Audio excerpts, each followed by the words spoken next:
आपका परिवार कभी नहीं देता भाई।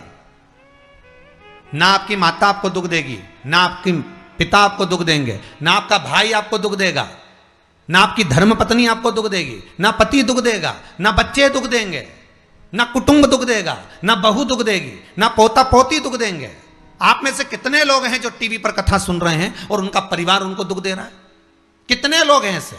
कभी विचार करना एकांत में बैठकर कि आपको ना आपकी पत्नी दुख दे रही है, ना आपको आपका पति दुख दे रहा है, ना आप अपने पति को तलाक दे रहे हो, ना आप अपनी पत्नी को तलाक दे रहे हो, ना आपका बेटा आपको दुख दे रहा है, ना आपकी बहू आपको दुख दे रही है, ना आपका कुटुंब के लोग, परिवार के लोग, भाई आपको दुख दे रहा है। ये कहीं नहीं हो सकता।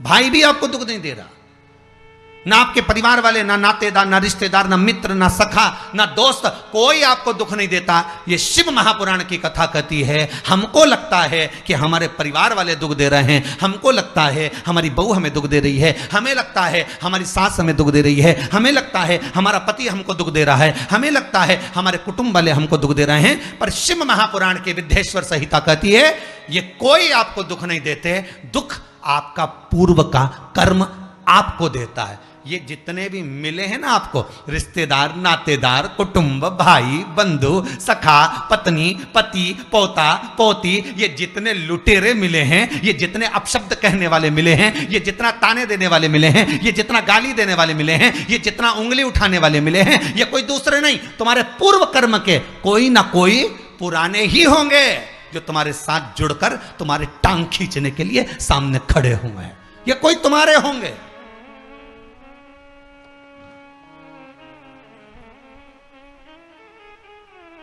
तो ये सब दिमाग से निकाल दीजिए आप आपके ये चित्तवृत्ति बुद्धि से ये बात सब निकाल दो। जितने लोग कथा सुन रहे हैं ना, अपनी बुद्धि से निकाल देना कि मेरी बहू मुझे गाली दे रही है। हाँ, तूने किसी गाय को रोटी नहीं दी और दी भी होगी, दूसरी बार गाय आ गई होगी तो डंडा मार के भगा दिया, वही बहू आई है, वाणी के डंडे कुदा रही है।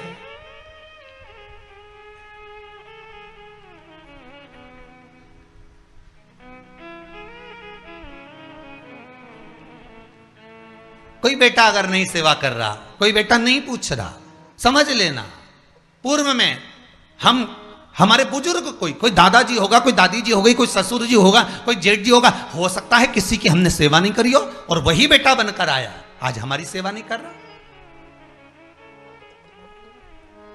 मत बुरे कर्म कर बंदे वरना पछताएगा, भगवान की आंखों से तू बच नहीं पाएगा, तू बच नहीं पाएगा। अरे ओ अज्ञानी मत करना दानी।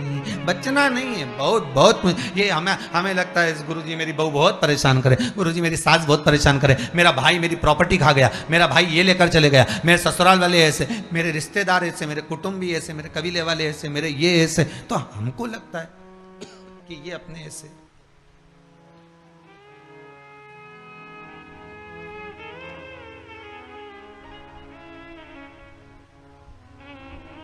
हमको लग रहा है कि ये हमारे ऐसे हैं, हमारे को लूट रहे हैं, हमको ऐसा परेशान कर रहे हैं, हमको ऐसा कर रहे हैं, पर नहीं भाई। शिव महापुराण की कथा कहती है कोई हमको कष्ट नहीं देता। एक बार पहले भी कथा में कहा, आज फिर कह रहे हैं आपको महाराज, फिर कह रहे हैं, आज फिर कह रहे हैं।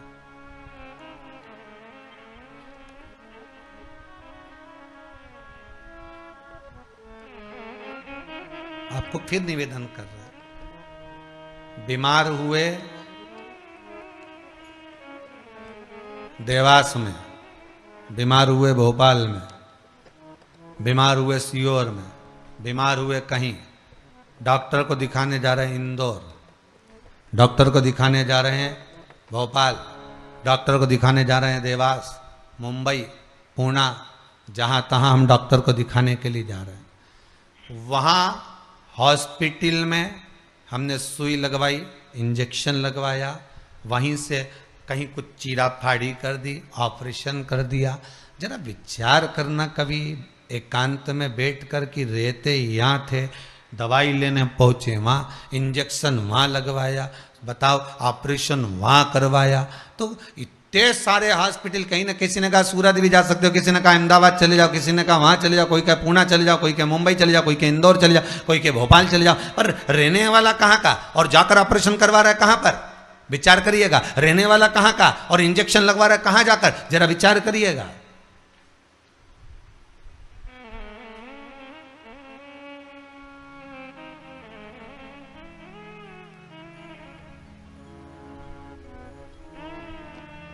और कितने डॉक्टर, ऑपरेशन करने वाला कोई विशेष, कितनी डॉक्टर सिस्टर, इंजेक्शन लगाने वाली कोई, लगाने वाली कोई विशेष वहां बैठी है, उसको तुम नहीं पहचानते, वो आपको नहीं पहचानते। अभी अभी कोरोना का टीका लगवाया होगा, वैक्सीन लगवाई होगी, इंजेक्शन लगवाया होगा, कोरोना महामारी का लगवाया सबने। अब लगवाया तो उसमें आपके मन में विचार तो आएगा, ना तो हम इस सिस्टर को पहचानते, ना हम इस डॉक्टर को पहचानते, गए और सुई लगवा के आ गए, पर उसने हमको कष्ट तो दिया, भले वो थोड़ा सा चुभाया पर कष्ट तो मिला। पर विचार करा कि ये क्यों मिली, कारण क्या था, इसी ने क्यों चुभाया? हो सकता है पूर्व में तुमने भी इसको कोई कष्ट दिया होगा, हिसाब बराबर करने के लिए यहां लाके छोड़ दिया। वो दुनिया के लोगों ने कहा है ना कि ये कोरोना महामारी को उपजने वाला, वो चीन के ऊपर लोगों ने कहा कि उन्होंने इस कोरोना महामारी को प्रकट कर, अब उनने तो कर दिया, उनने तो संसार में विनाश का कारण बना दिया, पर फिर प्रकृति ने क्या करा? आज की स्थिति में प्रकृति क्या कर रही है फिर वो भी अंदाजा लगा। कहीं मालूम पड़े मिट्टी हवा में उड़ रही है, ऐसी उड़ रही है गीली कि सब गाड़ी ने बंगला सबके धो दिया उसने। फिर बचा कुचा था, पानी की बाढ़ आ गई। अगर हम दूसरे को कष्ट दे रहे हैं, हम दूसरे पर उंगली उठा रहे हैं, हमने एक उंगली अगर किसी पर उठा दी, हमने उंगली उठाकर कह दिया वो ऐसा है, उसने ऐसा करा, उसने वैसा करा, हमने एक उंगली उठा दी, भले तुम विद्वान हो, भले तुम्हारे में विद्वत्ता है, पर हम किसी पर अगर एक उंगली उठा रहे हैं तो ये 3 उंगलियां हमारे भीतर जा रही है कि अपने अंदर झांक कर देखो कि आप कैसे हो, अपने भीतर झांक कर देखिए कि आप में क्या तत्वता है। जो हम दूसरे में कुछ खोट देख रहे हैं तो हम में कितना खोट भरा होगा, हम में कितना कपट भरा होगा, तभी तो सामने वाला कपटी नजर आ रहा है। जैसा चश्मा लगाओगे सामने वाला व्यक्ति वैसा ही तो दिखेगा। लाल कलर का लगाओगे तो लाल दिखेगा, काला लगाओगे तो काला दिखेगा, पीला लगाओगे तो पीला दिखेगा। नेत्रों में जो काम, अगर अहंकार है तो अहंकारी दिखेगा, लोभ है तो लोभी दिखेगा, वासनावान है तो वासनावान दिखेगा, तृष्णावान है तृष्णावान दिखेगा, चोर है चोर दिखेगा, कपटी है कपटी दिखेगा, बेईमान है बेईमान दिखेगा, अज्ञानी है अज्ञानी दिखेगा। आपकी दृष्टि जैसी होगी सामने वाली की सृष्टि वैसी ही नजर आएगी, सामने वाला व्यक्ति आपको वैसा ही दिखेगा। आपका चित्त अच्छा है, आपका मन अच्छा है, आपके दिल अच्छा है, आपके भाव अच्छे हैं, सामने वाला भी वैसा ही नजर आएगा। भगवान कृष्ण ने भेजा था दुर्योधन को अच्छा ढूंढने के लिए, एक अच्छा नहीं मिला। युधिष्ठिर को भेजा था पूरी पृथ्वी पर से कोई बुरा व्यक्ति ढूंढ कर लाओ, युधिष्ठिर को बुरा नहीं मिला, क्योंकि उसकी युधिष्ठिर की बुद्धि में, चित्त में ये भरा था, उनकी वृत्ति में ये भरा हुआ था कि बुरा कोई है ही नहीं, संसार में कुछ ना कुछ अच्छाई दिखी जाएगी। बुरा जो देखन में चला बुरा न मिलिया कोई। हम देख रहे हैं, हम चित्तवृत्ति से, हम विचार।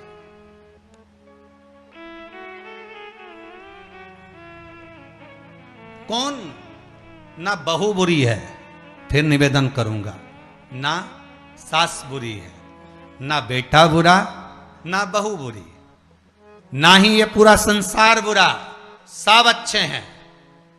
फिर बुरा क्या? अपना कर्म जो हम कर कर आए हैं, उस कर्म का भोग संसार में आकर भोगना पड़ेगा। एक रोटी भी हमको खाने को मिल रही है तो हमारे पूर्व के किए हुए कर्म के अनुसार मिल रही है।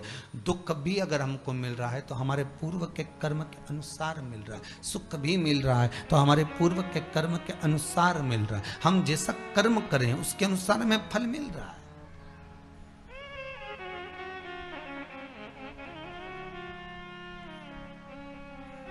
इसलिए बारंबार कहा था कि मान मेरा कहना नहीं तो पछताएगा, माटी का खिलौना माटी में मिल जाएगा, हेट बूट सूट सब यहीं रह जाएगा, और माटी का खिलौना माटी में मिल जाएगा। ये हेड रह गया, ये बूट रह गया, ये सूट रह गया, सब पड़ा की पड़ा रह गया, सब धरा की धरा रह गया। इसका मूल तत्व क्या है?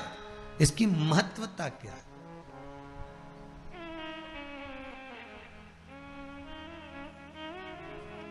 इसकी मूलता कुछ नहीं, इसकी मुख्यता कुछ नहीं, इसकी महत्वता कुछ नहीं।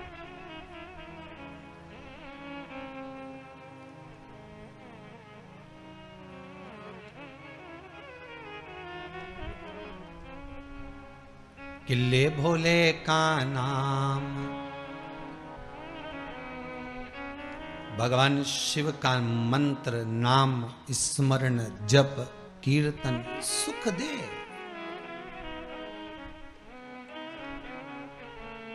और वो सुख कोई साधारण नहीं हो सकता। वो सुख का आनंद, वो सुख का भाव बढ़ता चले जाता, आनंद बढ़ता चले जाता।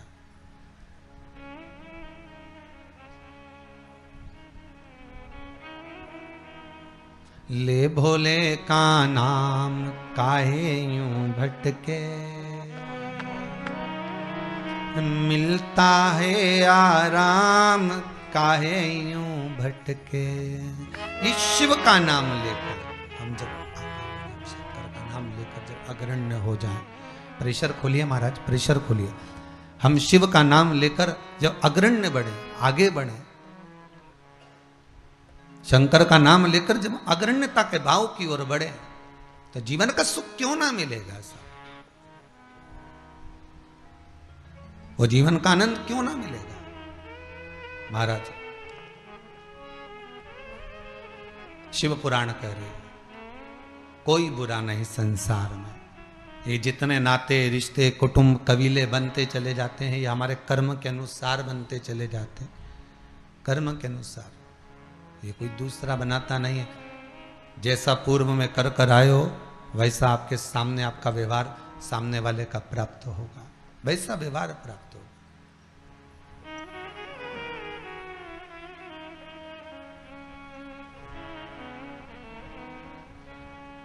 शिव पुराण कह रही है, शंकर की कथा कह रही है, शंकर का अनुमोदन कर रहा है महाराज।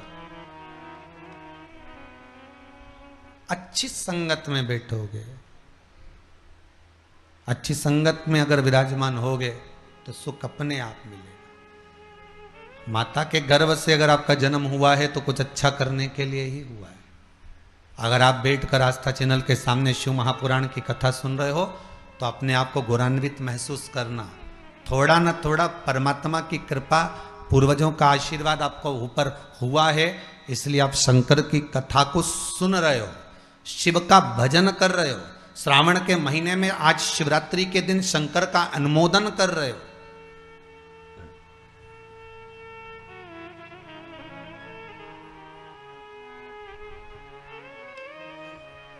घर में 4 बहुएं होती हैं, 5 बहू होती है, 6 बहू होती है। सास 6 बहू को बोलती है कि जाओ पानी लेकर आओ, अरे बोलो जम के जरा, नहीं बोलती ना। सास किसी एक का नाम लेगी, ए बेटा, ए लाली, एक बहू का नाम लेगी और उसको पुकारेगी और पुकार कर कहेगी जरा मेरे लिए 1 गिलास पानी ला दे बेटा। बहू जाएगी, पानी ला कर देगी। अब सास ने वो 3 को क्यों नहीं बुलाया रे? अरे बोलो तो जम क्या, वो 3 से क्या सास की दुश्मनी थी? नहीं, वो भी रोज मिलती, वो भी रोज प्रणाम करती है, वो भी रोज नमन करती है, वो भी रोज ना रोज सास के पास जाकर बैठती हैं। वो भी, सास उनको भी साड़ी देती है और सास उसको भी साड़ी देती है, सास उसको भी रकम देती है, उनको भी। पर एक को बुलाया आवाज लगाकर, ए बेटा, ए लाली, ए बहू, जरा इधर आ। और जिसका नाम लेकर बुलाया वो दौड़ कर आई और लाकर पानी दे दिया। पर सास इसी को क्यों बुलाती है? 4 बहू में से इसी बस बहू को आवाज क्यों लगाती है? बस उतना तुम अंदाजा लगा कर रखो कि सास इसी को ज्यादा क्यों बुलाती है, इसी से बात क्यों ज्यादा करती है। ना तो उसने कुछ दिया, ना इसने कुछ दिया, ना कोई बात। पर कुछ बहू में, 4 बहुओं में, 4 बेटे में कोई एक ऐसा होता है जिससे सास की अच्छी पटती है। उसी तरह भोलेनाथ भी परिवार में उसको देख लेता है जिससे शिव की अच्छी पटती है, उसी को बिठाता है कथा में।